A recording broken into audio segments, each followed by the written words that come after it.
Salut Jeff. Salut, Comment c'est ça va? Fala, super bien. Tu vas bien? Bah ouais, Ouais, c'est ça top. va. On se retrouve alors avec Jean-François à Francfort, en Allemagne, parce qu'en fait, on a eu la chance de participer à un event aujourd'hui qui est le Cloud Identity Summit. C'est la version 2023. Voilà. C'est un event en fait qui existe depuis 2020 et puis comme son nom l'indique, c'est un event en fait qui porte sur l'identité, la sécurité, donc qui est porté par des MVP allemands, notamment Thomas, etc. Et on a eu la chance donc de faire une session aujourd'hui, on est arrivé hier soir, et là vraiment vous êtes en mode, on est en mode un peu backstage parce qu'on vous montre un peu un petit peu notre ressenti puisqu'on est à l'aéroport, Voilà. au retour à la maison, et on tenait absolument à faire cette vidéo avec Jean-François. Jean-François, tout d'abord, comment Dis-moi. vas-tu? Super bien. Ça va? Oui. T'as fait bon vol? Ouais, super. Pas trop galère? Non, pas du tout. Ouais.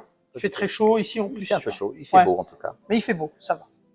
Est-ce que tu peux nous parler un peu du coup, parce que maintenant tout le monde te connaît, hein, pas besoin de se présenter. Est-ce que tu peux nous parler un peu de la session qu'on a pu effectuer aujourd'hui? Oui. Et surtout un petit peu, en 2-3 minutes, hein, de dire un peu qu'est-ce qu'on a voulu faire passer comme message aux auditeurs.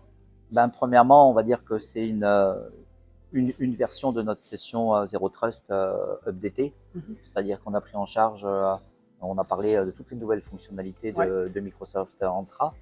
Alors Entra au sens large du terme, avec notamment la nouvelle partie ZTNA, donc Zero Trust Network Architecture, qui permet donc à Microsoft de commencer à entrer dans la partie réseau, hein, pour, j'allais dire, boucler la boucle, c'est-à-dire que on va pouvoir être vraiment sécurisé de bout en bout, en tout cas dans un premier temps pour la partie Microsoft Office 365, et puis bientôt ça va, enfin, et après dans une V2, ça sera certainement étendu à tous les types d'applications, et donc ça montre qu'effectivement il y a une prise en compte par Microsoft, une extension des services d'identité avec de nouvelles briques, hein, qui font que l'offre devient vraiment Intéressante et très très complète. Ouais. Après, il faudra pas trop dire sur la session parce qu'il y en a qui l'ont pas vue. Bah oui. Et en plus, il y en a qui auront la chance de la voir au Identity Days, etc. C'est ça. Donc c'est vraiment une nouveauté qu'on va préparer avec Jean-François. Et donc c'est ça qui va nous permettre un petit peu de rentrer un peu plus dans le détail avec justement les nouveautés qui est le ZTNA. Voilà.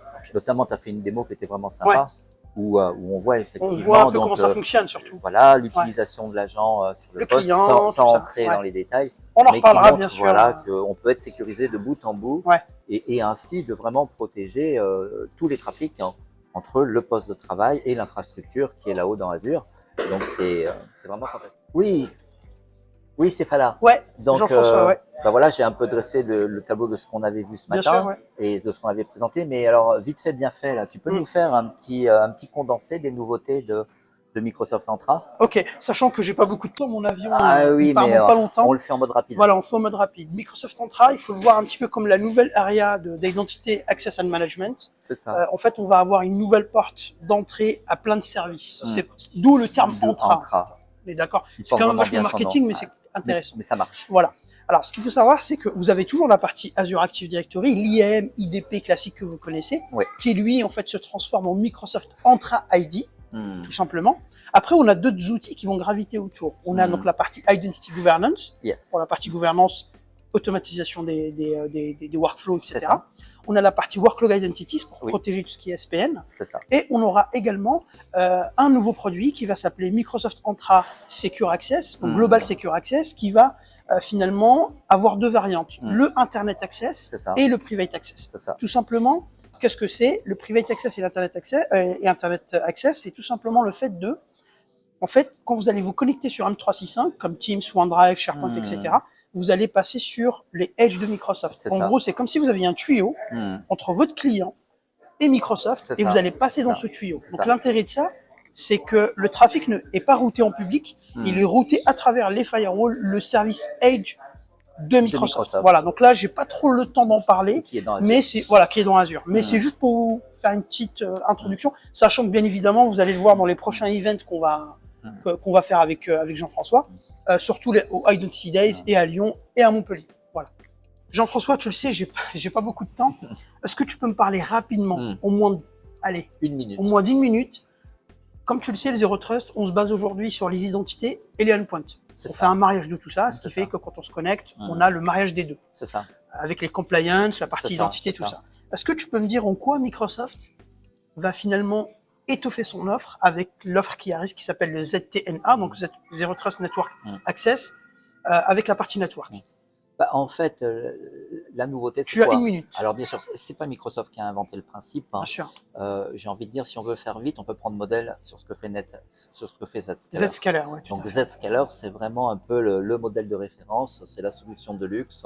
C'est capable, en fait, entre guillemets, de tout protéger au travers d'un réseau vraiment privé. C'est-à-dire qu'on va vraiment, à partir du réseau de l'entreprise jusqu'au cloud, eh bien, encapsuler les flux, les protéger, et après, entre guillemets, on passe derrière et on va consommer le service.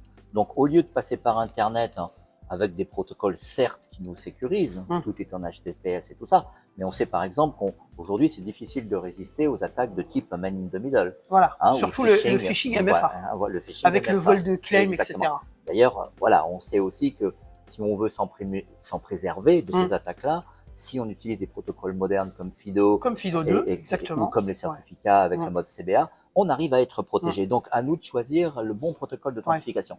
Mais pour dépasser ce cadre, là, ce qui est puissant, c'est que vraiment, on va dire, la protection réseau qui est dans Azure se rapproche du consommateur. C'est-à-dire que l'utilisateur qui soit directement sur Internet est protégé grâce à un client, ou qui soit dans son réseau d'entreprise sur site, où les routeurs du client sont directement en contact avec le cloud Azure, et donc les edge de Microsoft Azure, et bien là, on est protégé, dans une sorte de tunnel, en fait. Complètement, on est protégé de bout en bout.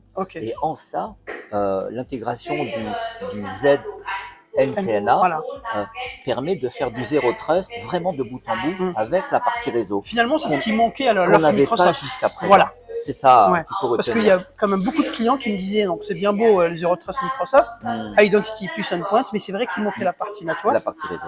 Qui est aujourd'hui étoffée et qui vient compléter cette offre. C'est ça. Et puis, bien évidemment, les amis, de toute façon, lors des prochains events, comme Identity Days, on va vous montrer un petit peu en démonstration comment ça se marie avec les identités et les endpoints, cette nouvelle fonctionnalité. Super. Voilà. Bon, Sefala, oui. Une petite question pour toi. Il y a eu pas mal d'annonces, deux même. Petite question pour toi avec un S. Donc, peux-tu nous dire un mot sur les Protected Actions? Oui. Donc ça, c'est vraiment quelque chose de nouveau.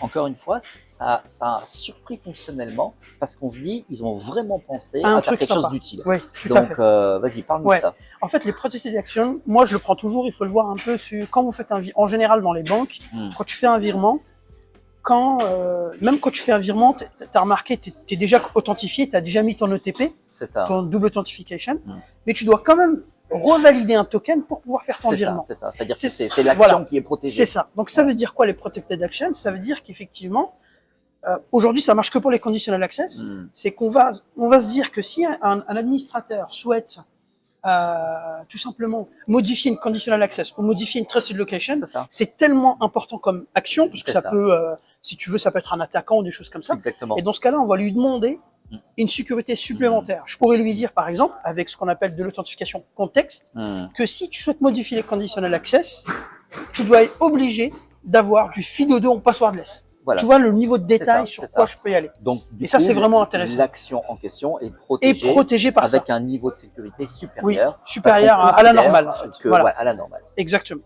Super. Voilà. Deuxième question. Donc, quoi de neuf en plus de tout ça? Alors, cette semaine, il y a eu deux nouveautés qui sont parties en GA. Vous avez le nouveau dashboard de Conditional Access qui vous permet en fait de gérer toute la couverture, qui vous permet de voir quel Conditional Access est appliqué, sur quel user, sur quel user. Ça te permet d'avoir ta couverture. Une meilleure visibilité. Voilà, ça c'est vraiment important, donc ça c'est le premier point. Le deuxième point, et pas des moindres, vous avez aujourd'hui, vous savez, des templates prédéfinis Conditional Access qui sont générés par Microsoft. Vous en avez plusieurs de catégories, vous en avez une Zero Trust, une sur les devices, une sur les users, une sur les guests, etc. Et ça vous permet d'avoir des exemples, tout simplement. Des bonnes pratiques à appliquer, des exemples à mettre en place. Comme par exemple, tu vois, nous, on a des conditional access basés sur notre modèle Zero Trust qu'on met en place quand même depuis 2020 maintenant.